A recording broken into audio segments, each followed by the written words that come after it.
Baik, shalom. Sekali lagi shalom. Puji akan nama Tuhan, kita bersyukur pada kesempatan ini di mana kita boleh dapat beribadah kepada Tuhan. Dengan tentu saya percaya saudara ada dan datang di tempat ini sebagai satu bagian dari bukti bahwa Tuhan selalu menolong saya dan saudara. Hari ini kita akan belajar bersama dalam kebenaran firman Allah. Saya beri topik, apa untungnya takut akan Allah? Apa untungnya takut akan Allah? Dalam dunia bisnis ada istilah keren, selalu cari cuan, selalu cari untung. Kalau seorang pengusaha tidak berusaha mencari untung, maka itu tanda-tanda malapetaka sedang mengintipnya. Makanya kadang di depan pondok yang kecil ada tulisan tidak menerima bon. Karena kadang orang minta bon itu gampang, bayar susah. Kadang pinjam gampang, ganti susah. Makanya kita kadangkala yang buka usaha kecil-kecil dan memberikan bon, istilahnya menghiutanginya, maka lambat laun kalau mereka yang suka menghiutanginya, lambat atau cepat pondok itu akan segera gulung tikar. Tapi ada lagi yang menyampaikan, tapi kalau saya kasih hutan dong bilang katong ini sakakar. Ya namanya usaha tetap usaha harusnya. Karena itu sekali lagi bahwa dunia bisnis selalu dalam hubungannya dengan keuntungan. Karena kesinambungan usaha itu. Sadar tidak, tapi dalam kehidupan kita pun juga selalu merindukan sesuatu yang namanya keuntungan. Kalau saya buat ini, kira-kira saya dapat apa? Ini bicara untung. Kalau saya mau pergi ke satu tempat, kira-kira apa yang saya dapat? Bicara untung. Dan pertanyaan lanjut, kalau saudara datang dan hari ini ada di sini, kira-kira saya dapat apa dari sini? Bicara untung. Karena tidak mungkin saudara datang di sini dengan pemikiran, kira-kira beta dapat rugi apa ya dari sini? Selalu apa yang kita dapat? Selalu apa yang kita terima? Selalu apa yang kita peroleh? Karena itu setiap kita yang kemudian datang dan beribadah kepada Tuhan, harus bisa menempatkan sebuah tolok ukur dalam kehidupan pribadi kita, sehingga apa yang saya buat, apa yang juga bisa saya dapatkan dari Tuhan. Jangan sampai kemudian istilah-istilah yang berkembang, sebagaimana saya datang dengan kosong, maka saya juga akan pulang dengan kosong. Ada istilah, ada satu lagu yang ku tak membawa apapun juga. Artinya datang tidak membawa apa-apa, pulang juga tidak membawa apa-apa. Datang kosong dan pulang kosong. Artinya pulang modal. Iya kan? Nah itu level menengah. Level paling rendah datang dan pulang dengan membawa kesan buruk. Pulang dengan justru tidak dalam level pulang modal. Justru rugi. Karena mungkin pulang dengan ketidakpuasan, akhirnya kejengkelan, kemarahan. Nah itu kan rugi. Katakan amin dulu. Rugi. Kita coba menghubungkannya. Apakah kita mau rugi atau pulang modal? Di level ini, mau rugi atau modal? Pulang modal. Pasti saudara mengatakan lebih baik pulang modal dulu. Tapi dalam proses di mana kita mengiring Tuhan, kalau kita hanya ada pada posisi pulang modal, kita tidak mengalami pertumbuhan. statis. Sama. Tapi harus dalam proses kita mengiring Tuhan, ada sesuatu yang kita dapat yang kemudian membuat kita menjadi bertumbuh di dalam Tuhan. Perhatikan baik, dalam kitab Mazmur pasal 111 ayat yang ke-10 dikatakan begini. Permulaan hikmat adalah takut akan Tuhan. Permulaan hikmat adalah takut akan Tuhan. Nah, saya mau ingin mengatakan, keuntungan dari orang yang takut akan Allah membuka pintu berkat hikmat dan kebijaksanaan. Sekali lagi, membuka pintu berkat hikmat dan kebijaksanaan. Kalau pemazmur mencatat, permulaan hikmat adalah takut akan Allah.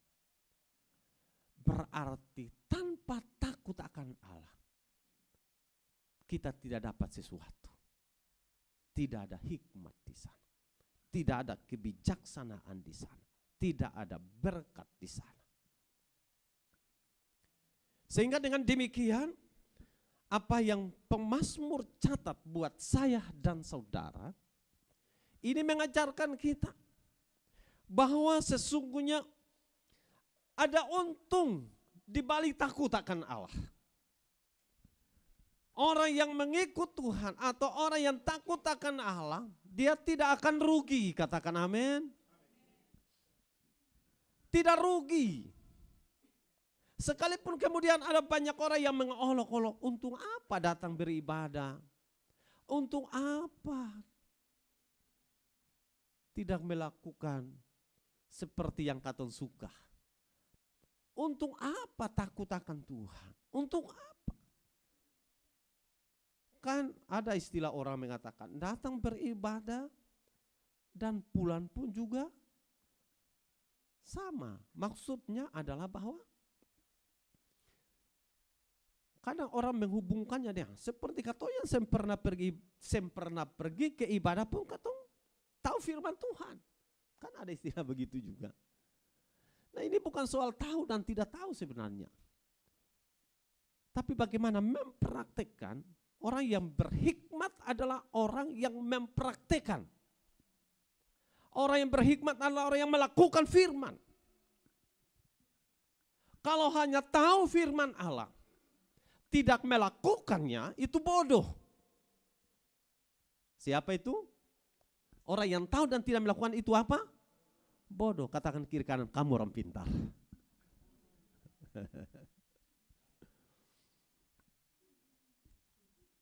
Jadi kita orang pintar. Jadi kalau mereka yang selalu mengatakan, beta juga pernah ibadah pun beta tahu firman Tuhan, tapi tidak pernah datang beribadah, itu bodoh. Kenapa? Karena Alkitab katakan, jangan lalai dalam persekutuan. So tahu itu tapi saya datang ibadah, berarti bodoh. Sekali lagi katakan, bodoh. Jadi saya sekali katakan saudara dan saya adalah orang-orang pintar. Orang-orang bijak, orang-orang berhikmat. Karena kita tahu firman Allah dan kita tahu melakukan firman Allah. Menarik buat saya adalah bahwa ternyata pintu berkat, hikmat dan kebijaksanaan tidak dibukakan kepada orang lain, tapi kepada mereka yang takut akan Allah. Orang yang bijak dan berhikmat, mereka akan memiliki kualitas yang berbeda dengan orang yang tidak bijak dan tidak berhikmat. Kenapa kemudian muncul ada istilah sampah masyarakat? Karena mereka adalah orang-orang yang tidak bijak dan tidak hikmat. Sehingga muncul kadang-kala orang menjual diri sehingga dikategorikan sebagai sampah masyarakat. Sehingga kalau saudara pergi ke pasar, lewat mungkin di karaoke yang remang-remang, saudara temukan di sana. Mungkin ada orang mengatakan, tapi itu ketempung kerja hari-hari. Oke. Tapi saya ingin katakan, bagi anak-anak Tuhan, kita akan mengatakan orang itu saya punya hikmat. Karena masih ada pekerjaan lain yang jauh lebih menguntungkan dan yang lebih halal. Orang bijak dan berhikmat,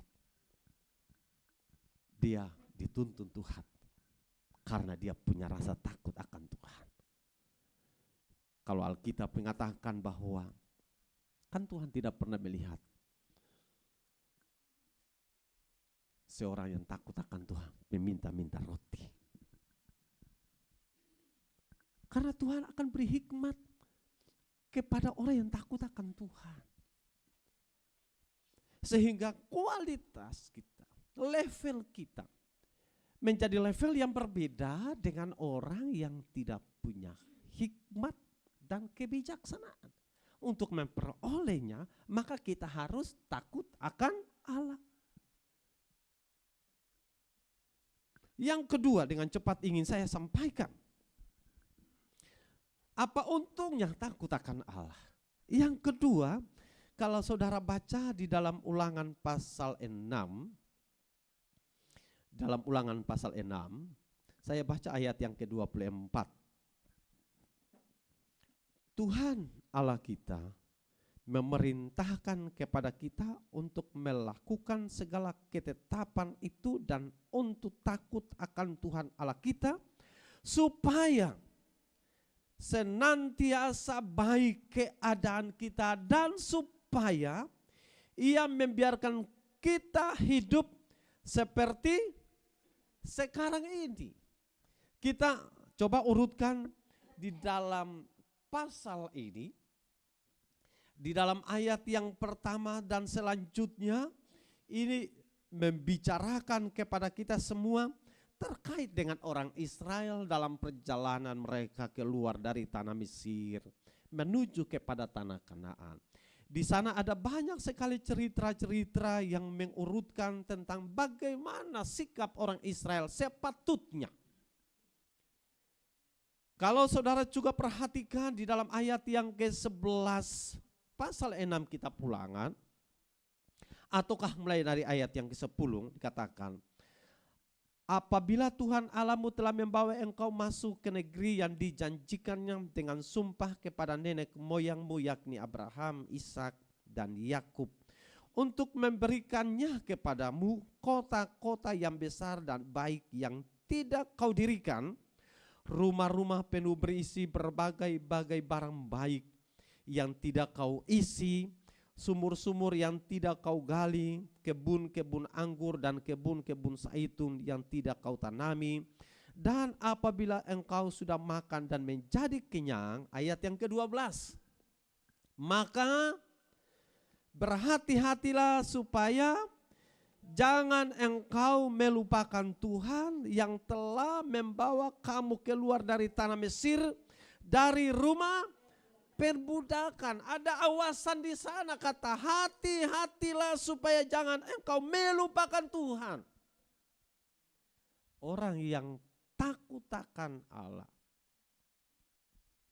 Saya memberikan poin ini menjadi keadaan selalu baik. Baik saja.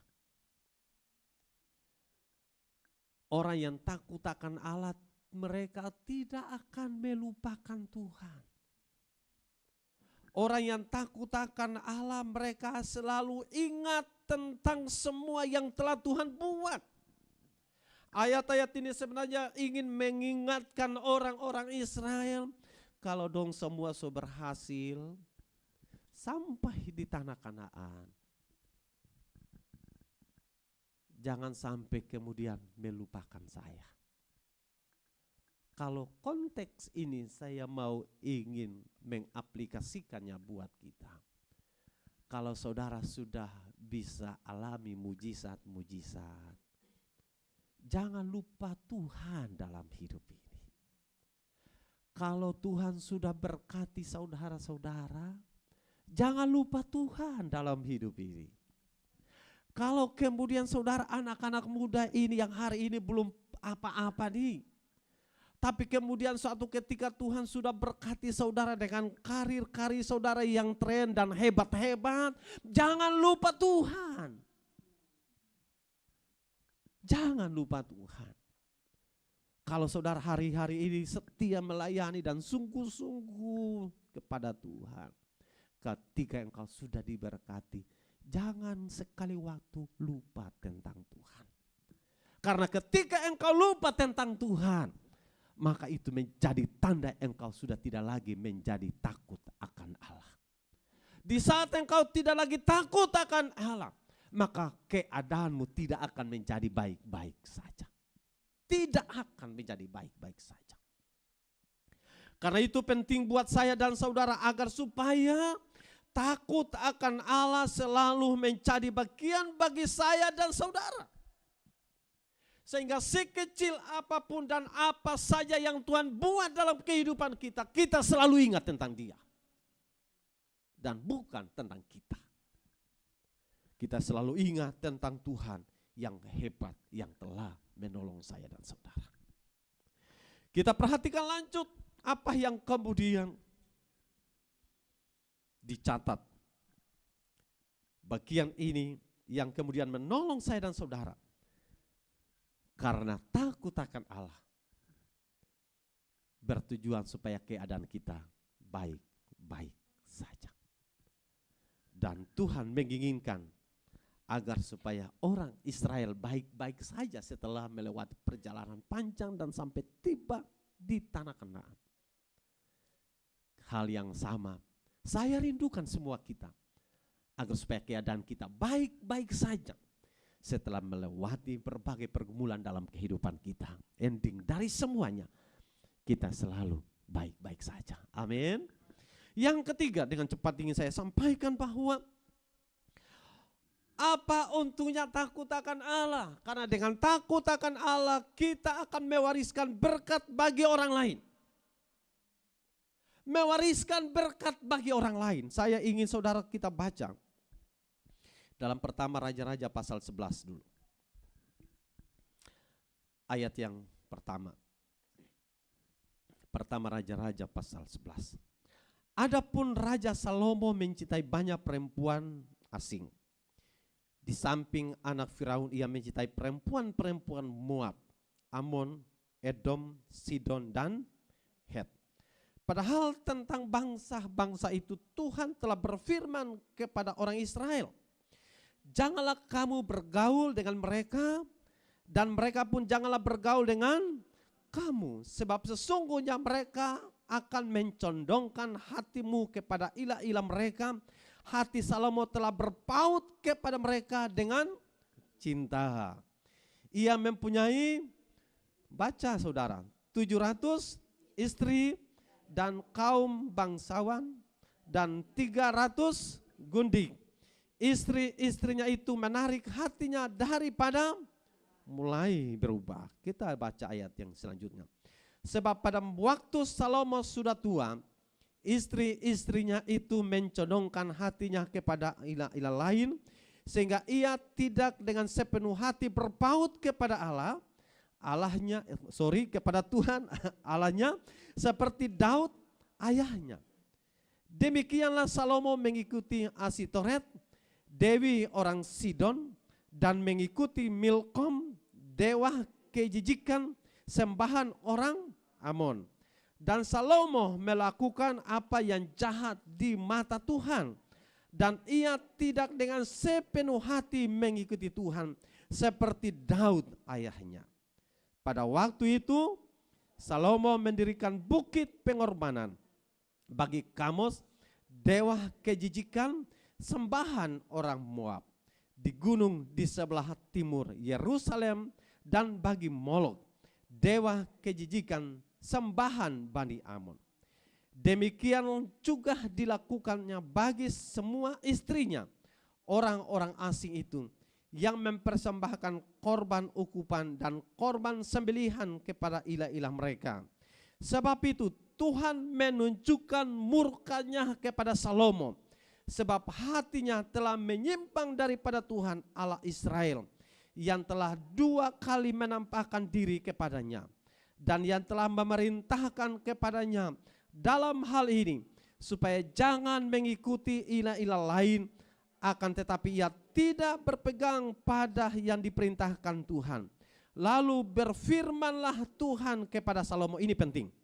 Oleh karena begitu kelakuanmu, yakni engkau tidak berpegang pada perjanjian dan segala ketetapanku yang telah kuperintahkan kepadamu, maka sesungguhnya aku akan mengoyahkan kerajaan itu daripadamu dan akan memberikannya kepada hambamu. Hanya pada waktu hidupmu ini aku belum mau melakukannya, oleh karena Daud ayahmu dari tangan anak mula aku akan mengoyahkannya. Saya berhenti di situ. Perhatikan, Tuhan begitu murka dan marah kepada Salomo, karena dia tidak lagi berpaut kepada Allah. Dia mulai menyembah kepada Allah-Allah lain. Tuhan murka, tetapi menarik saudaraku, murka Tuhan saya istilahkan ditunda. Yang harusnya Salomo terima murka itu, tapi Tuhan katakan, murka itu saya belum lakukan kepada kamu Salomo. Karena siapa? Ayahnya siapa? Daud.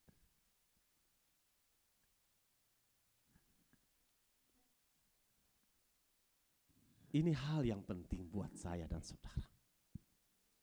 Dengan adanya takut akan Allah, maka mewariskan berkat. Kalau kita bicara dalam konteks di mana murka itu harus terima Salomo, tapi Tuhan tidak melakukannya. Artinya Salomo mendapat kesempatan hidup untuk menikmati waktu-waktu itu. Terhindar murka atas Salomo. Sehingga dengan demikian, maka yang ingin saya sampaikan, terhindarnya murka Salomo atas perbuatan yang terjadi karena diperhitungkan tentang ayahnya Daud. Kiranya semua kita hari ini dapat mampu mewariskan sebagaimana yang dialami Salomo.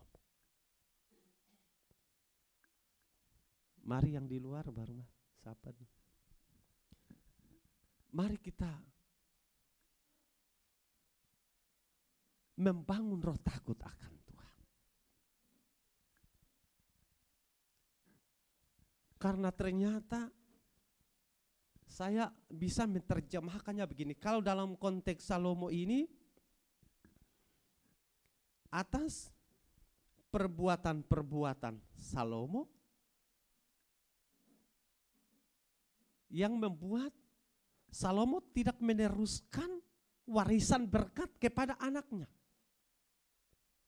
Karena Alkitab katakan bahwa murka itu tidak diterima Salomo. Nanti generasi berikutnya. Iya kan? Yang ingin saya sampaikan pesan ini adalah bahwa kiranya kita semua yang ada hari ini dapat mampu mewariskan roh takut akan Tuhan kepada generasi kita selanjutnya. Generasi selanjutnya roh takut akan Tuhan dimiliki sehingga terus berkesinambungan. Sehingga murka yang sebagaimana Tuhan katakan kepada Salomo itu tidak terjadi. Jadi kesetiaan saudara hari ini jangan pernah saudara menganggap kecil. Takut akan Tuhan yang saudara buat hari ini, yang saudara praktekkan hari ini. Jangan kemudian kita menganggap ya itu sepele. Saudara, saya ingin mengatakan tidak. Saudara sedang menyelamatkan generasi berikutnya. Saudara sedang meneruskan warisan-warisan hebat. Jadi di generasi selanjutnya mereka diberkati dan tidak. Sekarang ada di tangan saya dan saudara. Dan ini tidak gampang. Karena tanggung jawab kita tidak mudah. Jadi kita punya tanggung jawab yang besar. Tapi poinnya adalah mari kita bangun takut akan Allah. Dan generasi kita akan Tuhan berkati. Kita lanjut dalam Yohanes 14 ayat 17. Ayat yang ke-17. Yaitu roh kebenaran. Dunia tidak dapat menerima dia sebab dunia tidak melihat dia dan tidak mengenal dia. Tetapi kamu mengenal dia sebab ia menyertai kamu dan akan diam di dalam kamu. Jadi ketika Roh Kudus ada dengan kita, Roh Kudus yang diam di dalam hati saya dan saudara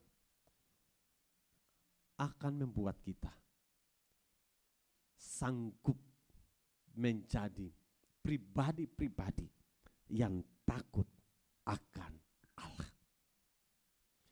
Karya penebusan Kristus ini mengajarkan kepada kita untuk bagaimana belajar agar supaya kita menghormati Tuhan, karena takut akan Allah ini bicara tentang sebuah kegentaran yang membuat kita menjadi pribadi yang buat jarak.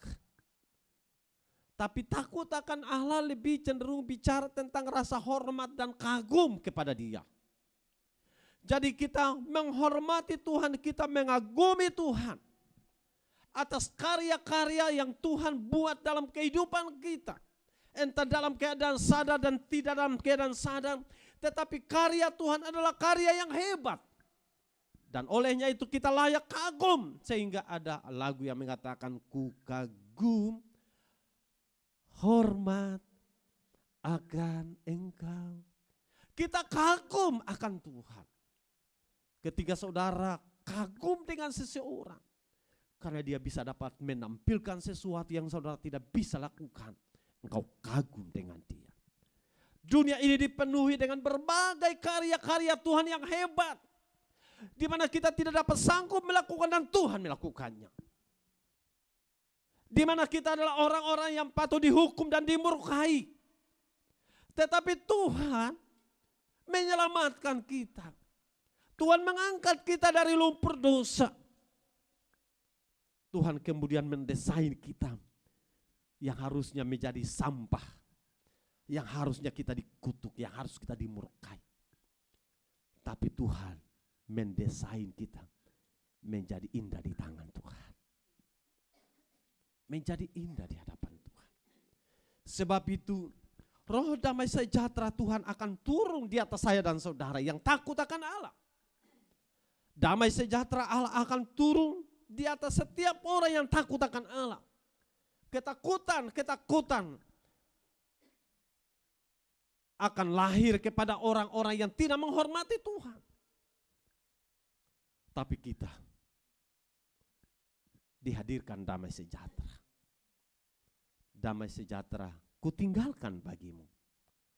Damai sejahtera kuberikan bagimu. Apa yang dunia beri tidak seperti yang Tuhan beri buat saya dan saudara. Mari kepada pelayan boleh mengambil bagian. Tapi damai sejahtera akan Tuhan beri buat saya dan saudara. Sehingga dengan demikian betapa penting buat saya dan saudara untuk terus dan senantiasa menjaga agar kita selalu memiliki takut akan Allah. Di tengah berbagai kesibukan saya dan saudara, mari kita selalu takut akan Allah. Sebagaimana dalam ayat yang ke-27 dalam kitab dalam kitab Yohanes pasal 14, firman Allah mengatakan, damai sejahtera ku tinggalkan bagimu, damai sejahtera ku berikan kepadamu. Dan apa yang ku berikan tidak seperti yang diberikan oleh dunia kepadamu. Janganlah gelisah dan gentar hatimu.